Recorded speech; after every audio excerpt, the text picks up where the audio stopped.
Welcome to Car Talk. This is not talking about cars, this is talking inside of a car. Today's topic is about the fact that margins give you flexibility when it comes to business.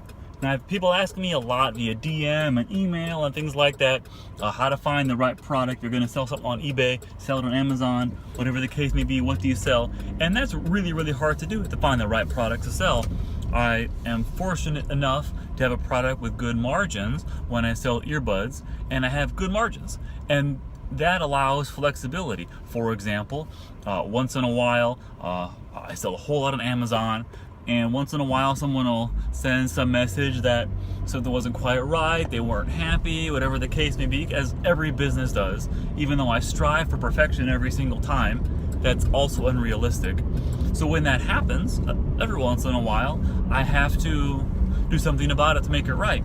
And because I have a product with reasonable margins, I'm able to say offer a 50% refund or send out a free product or something like that, which leads to impressing the customers. Like my last car talk about impressing customers, and you're able to impress them with great customer service and flexibility, which is accomplished by higher margins.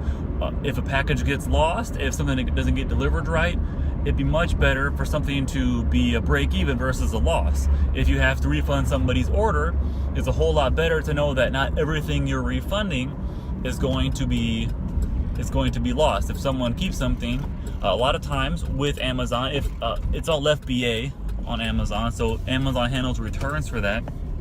But if someone needs to send something back or wants to do something, oftentimes it's almost more cost effective for them to keep it. But the fact that I can say, if there's a problem, I'll send you a free 100 earbuds kind of thing, or give you a 50% refund or something like that. Because if you say a product sells for $100 and you have to give them half off, it sure would be nice if after that 50% refund, you refund them $50. It sure would be nice if that was a break even versus a loss of $40 or $50. So every business has different methods. Some are super low margin, high volume, and that works for a lot, i.e. Things like Walmart. They don't have a whole lot of markup on things, but they sell a whole bunch and it works out in the end. Me personally, I'm not a huge fan of that, because I would much rather have a lower volume and better margins, because it just gives flexibility and a much better possibility for higher customer service and impress your customers and retain those customers. And I do happen to have the lowest prices available for earbuds, 55-cent earbuds. That is a unbeatable price that is offered through my company, TFD Supplies.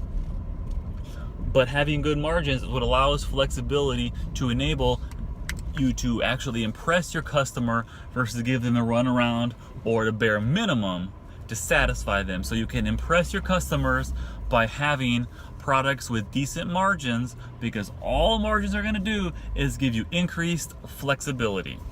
Car Talk, Tyler Douthit.